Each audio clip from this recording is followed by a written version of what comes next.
साथियों नमस्कार। साथियों आज की वीडियो में बात करेंगे काली सरसों के बारे में और काली सरसों की उन मुख्य किस्मों के बारे में जिन्हें कि किसान साथी इस बार बिजाई करना चाहते हैं। क्योंकि अभी बरसात का समय चल रहा है, बहुत सारे किसान साथियों ने अपने खेतों की तैयारियां नहीं करी हैं। यहाँ पर बीज का सही सिलेक्शन करना उनके लिए बहुत जरूरी हो गया है। किसान भाई यहाँ पर सही किस्मों का चुनाव करके अच्छे उपज ले सकते हैं, क्योंकि पिछले सालों में जैसा कि पाया गया है कि अगर हमने सही किस्म का चुनाव कर लिया है तो हमारा उत्पादन जरूर कुछ ना कुछ बढ़ के आया है। आज की वीडियो में मैं आपको टॉप ऐसी 5 किस्में सजेस्ट करने जा रहा हूं जिनके माध्यम से आप बहुत अच्छे उत्पादन ले सकते हैं, और एक ऐसी किस्म बताने जा रहा हूं जो कि बिल्कुल लोकल किस्म कही जा सकती है और उसके उत्पादन बहुत जबरदस्त हैं। आज की वीडियो में मैं आपको कुछ रेट का भी आंकड़ा आइडिया दूंगा। बिजाई करने के लिए कितनी बीज की जरूरत होती है प्रति एकड़ के हिसाब से, उसका भी आइडिया दूंगा। यहाँ पर आपका उत्पादन कितना हो सकता है, पौधे की लंबाई कितनी हो सकती है, कितनी सिंचाई हमें करनी चाहिए, खाद की मात्रा कितनी कितनी डालनी चाहिए और किस टाइप से हमें बिजाई करनी चाहिए, इसके बारे में मैं संपूर्ण जानकारी आपको दूंगा। तो बने रहिए वीडियो में। शुरुआत करते हैं इस वीडियो की। सबसे पहले जानते हैं वो कौन कौन सी टॉप किस्में हैं जो कि हमारे लिए बहुत अच्छी हो सकती हैं। यहाँ पर सबसे पहली जो किस्म है वो पायोनियर 45S46 है। जैसा कि किसान साथियों ने पहले भी देखा है कि 45S46 का उत्पादन बहुत अच्छा रहा है। 45S46 एक ऐसी किस्म है जो कि जब से लॉन्च हुई है उसका उत्पादन नहीं पिटा है। तो साथियों यहाँ पर 45S46 का आप सिलेक्शन कर सकते हैं अपने खेत में प्रति एकड़ के हिसाब से बिजाई करने के लिए, खासकर काली सरसों के लिए। साथियों दूसरी पायोनियर की ही दूसरी वैरायटी है 45S35। ये भी बहुत अच्छी किस्म है, उत्पादन के मामले में बहुत अच्छा उत्पादन रहा है। तीसरी अगर वायर की किस्म की बात करें तो PA5210, ये भी बहुत अच्छी किस्म है, वैरायटी में बहुत इसका उत्पादन अच्छा रहता है। अगर बात करें यहाँ पर कि बुवाई के समय की, तो बुवाई का समय अभी बरसात की वजह से डिले हो रहा है और भी डिले हो सकता है। तो देखिए 15 सितंबर से लेके आप 15 नवंबर तक इसकी बिजाई कर सकते हैं। अभी यहाँ पर अगर देखा जाए तो 27-28 सितंबर का समय चला गया, अक्टूबर में जाकर ही बिजाई हो पाएगी। तो आप यहाँ पर पहले सप्ताह में अक्टूबर के बिजाई करना प्रारंभ कर सकते हैं और 15 नवंबर तक इसकी बिजाई कर सकते हैं। अगर बात करें इसके पकने के समय की, तो ये 130 से 135 दिन में पक जाती है। साथियों अगर तेल की मात्रा की बात करें तो यहाँ पर 41% से लेकर 43% तक तेलीय कंटेंट होता है।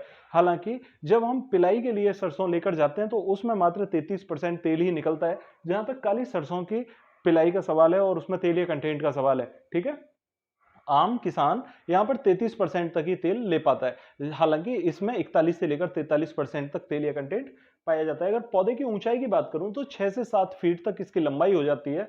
और उत्पादन की मात्रा की बात करूं तो 13 से लेकर 15 क्विंटल प्रति एकड़ तक इसका उत्पादन हो जाता है। हालांकि ये 12 क्विंटल तक उत्पादन आपका सॉलिड हो जाएगा, इतना बात कंफर्म है, अगर आप सही समय से इसकी बिजाई करके सही से इसका ट्रीटमेंट कर रहे हो। साथियों यहाँ पर अगर मैं बीज दर की बात करूं तो 1 किलोग्राम प्रति एकड़ के हिसाब से कंपनियां सजेस्ट करती हैं, यदि आप भुरकाव के माध्यम से बिजाई करना चाहते हैं तो आप यहाँ पर कुछ बीज दर यहाँ बढ़ा सकते हैं, क्योंकि छिड़काव विधि से कम जर्मिनेशन होने के कारण हमारे खेत में वो घने पौधे दिखाई नहीं दे पाते जो कि होने चाहिए। तो इसलिए आप थोड़ी सी बीज दर इसकी बढ़ाकर ही बिजाई करें। और एक पॉइंट मैं आपको यहाँ पर खासकर बता दूं कि जिन भी किसान साथियों के खेतों में अभी बरसात की नमी बनी हुई है, वो बरसात की नमी पर बिल्कुल बिजाई ना करें, पलेवा करके ही बिजाई करें। क्योंकि सरसों की फसल में जितना पानी लेट लगता है उतना बेहतर रहता है। अगर सरसों की फसल में आपको 20 से 25 दिन पर पानी लगाने की जरूरत पड़ जाए, क्योंकि जो बरसाती नमी होती है वो बहुत तेजी से हवा हो जाती है, मतलब खत्म हो जाती है। इसलिए आप अगर पलेवा करके बिजाई करोगे तो आपको यहां पर पानी जल्दी लगाने की जरूरत नहीं पड़ेगी जब तक फूल पौधे के अंदर नहीं बन जाएगा। और तने में जो ग्रोथ होनी चाहिए, जो तने में पानी की मात्रा चाहिए, वो पौधा अपनी जमीन से ले सकता है। और पौधे की जड़ों का गुबार भी यहाँ पर बहुत अच्छा देखने को मिलेगा, इसलिए सिंचाई करके ही बिजाई करें। साथियों यहाँ पर अगला जो पॉइंट है कि जो सिंचाई करने की हमें जरूरत पड़ती है, वो कितनी सिंचाई करने की जरूरत पड़ेगी। यहाँ पर पहली सिंचाई आप 30 दिन पर लगभग करेंगे इस सरसों में, और दूसरी सिंचाई आपको 60 से 65 दिन पर जरूरत पड़ेगी।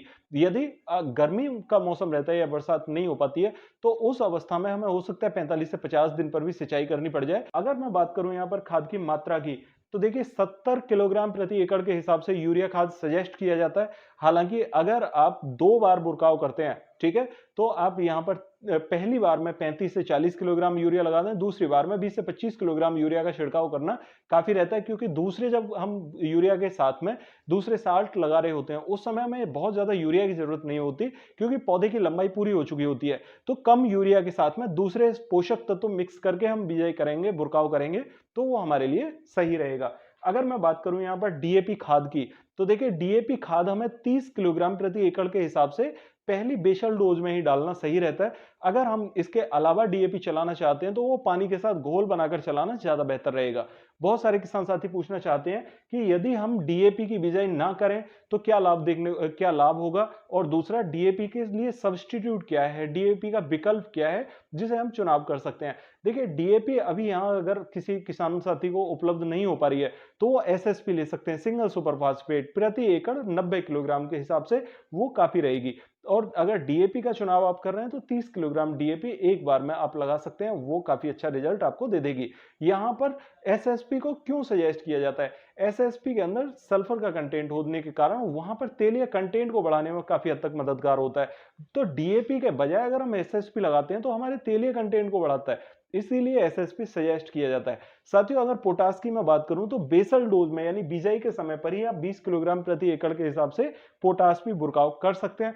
अगर आप पोटास नीचे बुरकाव नहीं करते हैं तो आपके लिए कोई यहाँ पर मजबूरी वाली चीजें नहीं है, आप ऊपर भी पोटास को स्प्रे के माध्यम से दे सकते हैं, उसके भी आपको अच्छे रिजल्ट मिलेंगे। दूसरे पानी पर आप बुरकाव के माध्यम से भी पोटास दे सकते हैं, उसमें भी आपके पौधे को पोटास भरपूर मात्रा में मिल जाएगा। साथियों अगर यहां पर मैं बात करूं अगली किस्म की तो वायर की 5222 एक बहुत अच्छी किस्म है, इसके रिजल्ट भी आपने लिए होंगे, बहुत अच्छा रिजल्ट देती है, उत्पादन अच्छा है। और श्री राम की अगर बात करें 1666 तो इसका उत्पादन भी बहुत अच्छा रहता है। बहुत सारे किसान साथी पूछना चाहते हैं कि रेट लगभग क्या मिल जाता है, तो देखिए रेट 980 रुपए प्रति किलो से लेकर 1200 रुपए प्रति किलो तक बीज मिल जाता है। अगर आपको बहुत कम रेट का बीज चाहिए तो कालिया हाइब्रिड ये भी सरसों आती है, इसका आप बीज ले सकते हैं। ये 400 450 से लेकर 500 रुपए प्रति किलो तक मिल जाता है और बहुत अच्छे रिजल्ट देता है। तो साथियों इस टाइप के आप सरसों का चुनाव करके, ये तो हो गए बीज। अब बात कर लेते हैं इसमें हमें बेसल डोज क्या डालना चाहिए और किस टाइप से इसका ट्रीटमेंट करना चाहिए। बहुत सारे किसान साथी यहाँ पर बेसल डोज के बारे में पूछना चाहते हैं, तो मैं उन्हें सजेस्ट करना चाहता हूँ 35 किलोग्राम यूरिया के साथ में आप या तो एसएसपी 90 किलोग्राम प्रति एकड़ के हिसाब से ले लें, या फिर DAP di ammonium phosphate 50 kilogram प्रति एकड़ के हिसाब से मिक्स करके बुरकाव कर सकते हैं। पोटास अगर आपके पास में नहीं है तो कोई जरूरी नहीं है, क्योंकि पोटास लगाने के लिए आगे आपके पास विकल्प होते हैं। तो आप बेसल डोज में बुरकाव करें। सबसे फर्स्ट पॉइंट मैं आपको बता दूं कि कोई भी वैरायटी है उसको ट्रीट करना बिल्कुल ना भूलें। अगर आप ट्रीट कर देते हैं तो बालियों में लगने वाली जो फंगस होती है वो आपकी काफी हद तक कम हो जाएगी और इससे आपका उत्पादन प्रभावित नहीं होगा। और दूसरा, पौधे के तने में लगने वाली जितनी भी फंगस होती है उससे आपको काफी हद तक यहाँ पर निजात मिल जाती है। तो आप बीज को ट्रीट करेंगे, ट्रीट किस दवा से करना है, यहाँ पर आप कार्बेंडाजिम 12% और मैनकोजेब 63% ले सकते हैं 3 ग्राम प्रति किलो बीज के हिसाब से। यानी 1 किलोग्राम बीज को ट्रीट करने के लिए आप 3 ग्राम यहाँ पर कार्बेंडाजिम मैनकोजेब से अच्छे प्रकार से उसे कोट कर सकते हैं। आशा करता हूं आप मेरी बात समझ पाए होंगे। फिर भी अगर आपकी कोई क्वेरी हो कमेंट बॉक्स में जरूर पूछेगा, और यदि चैनल पर नए आए हैं तो चैनल को सब्सक्राइब करना बिल्कुल ना भूलें, क्योंकि इस टाइप की जरूरी जानकारी मैं आपको देता रहता हूं। मिलते हैं अगली वीडियो में, तब तक के लिए नमस्कार किसान साथियों।